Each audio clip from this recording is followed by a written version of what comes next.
ವಿದ್ಯಾರ್ಥಿಗಳೇ, ಗಣಿತ ಬಿಡಿಸೋದಾಯ್ತಂದ್ರೆ video on ಮಾಡ್ರಿ, ನಾ ಬಂದು ತಿಳಿಸ್ತಾನು. ಲಕ್ಷ ಕೊಟ್ಟು ನೋಡ್ರಿ, ಎಲ್ಲಾರು ಬೋರ್ಡ್ ಕಡೆ ನೋಡ್ರಿ. ನೋಡ್ರಿ, ಎಲ್ಲಾರು ಬೋರ್ಡ್ ಕಡೆ ಲಕ್ಷ ಕೊಟ್ಟು ನೋಡ್ರಿ. ಆಮೇಲೆ ನಾನು ಹೇಳುವಾಗ ನೀವು ಬೋರ್ಡ್ ಕಡೆನೇ ನೋಡು. ಗಣಿತ ತಪ್ಪದೋ ಏನಿಲ್ಲೋ ಅದನ್ನು ನೋಡ್ಕೊಳಿಕ್ ಹೋಗ್ಬಾರ್ದು.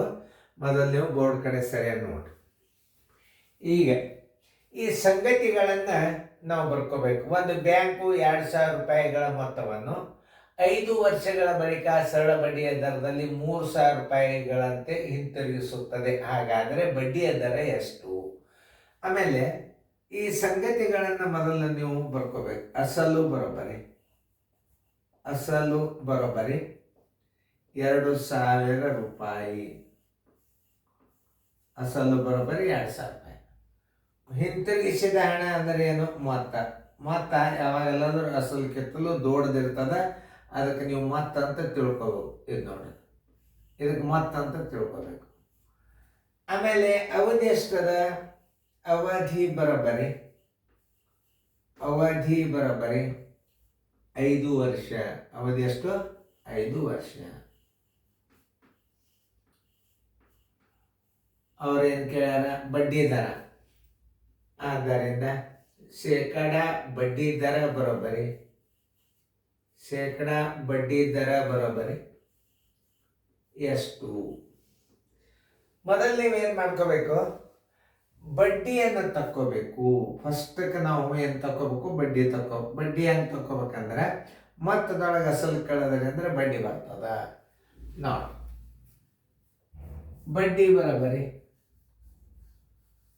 ಬಡ್ಡಿ ಬರೋಬ್ಬರಿ ಮೊತ್ತ ಮೈನಸ್ ಅಸಲು.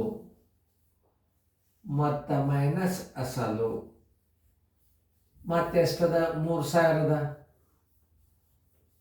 ಅಸಲು ಎಷ್ಟದ? 2,000. ಕಳೆದರೆ ಎಷ್ಟು ಬಂತು? ಬಡ್ಡಿ 1,000 ರೂಪಾಯಿ ಬಡ್ಡಿ ಬಂತು. ಬಡ್ಡಿ ಬರೋಬ್ಬರಿ 1,000 ರೂಪಾಯಿ. ಶೇಕಡಾ ದರ ಬರೋಬ್ಬರಿ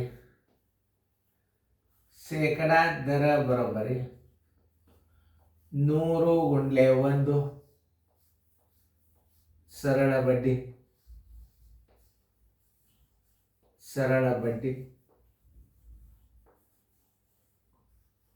ಸರ್ವಾಸ್ ಬಾಗಿಲೆ.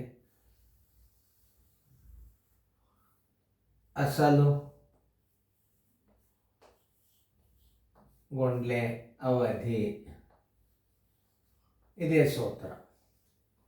ಬರೋಬ್ಬರಿ 100 × 1 × 1,000 ರೂಪಾಯಿ ಬಡ್ಡಿ ಸರ್ವಾಸ್ ಬಾಗಿಲೆ. ಅಸಲು 2,000. ಅವಧಿ 5 ವರ್ಷದ. ಬರೋಬ್ಬರಿ ಇವು 1 2 3 0 ಅದು. 1 2 3 0 ಅದು.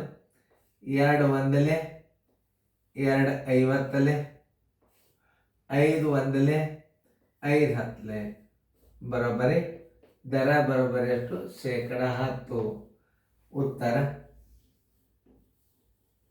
ಉತ್ತರ ಬರೋಬ್ಬರಿ ಶೇಕಡ 10 ಬಡ್ಡಿ ದರ.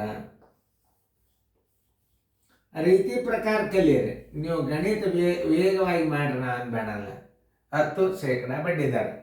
ಉತ್ತರ ಸಂಖ್ಯೆ ಸಿ. ನೋಡಿ, ವಿಡಿಯೋಗಳು ಭಾಳ ಟೈಮ್ ಹಿಡಿತಾವ. ನಾ ಹೆಂಗೆ ತಿಳಿಸೀನಿ ಹಂಗೆ ನೀವು ವಿಡಿಯೋ ಪ್ಲೇ ಮಾಡಿ ನೋಡ್ರಿ. ನಿಮ್ಗೆ ಕತಿ ಇವೆಲ್ಲ ಲೆಕ್ಕಗಳು ಬಂದೇ ಬರ್ತಾವ. ಟೈಮ್ ಹಾಳು ಮಾಡಬಾರ್ದು. ಮುಂದೆ ಸೀರಿಯಲ್ದೊಳಗೆ ಟೈಮ್ ಭಾಳ ಕೊಟ್ಟಂದು ನಿಮಗೆ, ಅಲ್ಲೇ ನೋಡ್ಕೊರಿ ಗಣಿತಗಳನ್ನು. Thank you bye. ಚೆನ್ನಾಗಿ ಬರ್ಕೊಡ್ರಿ.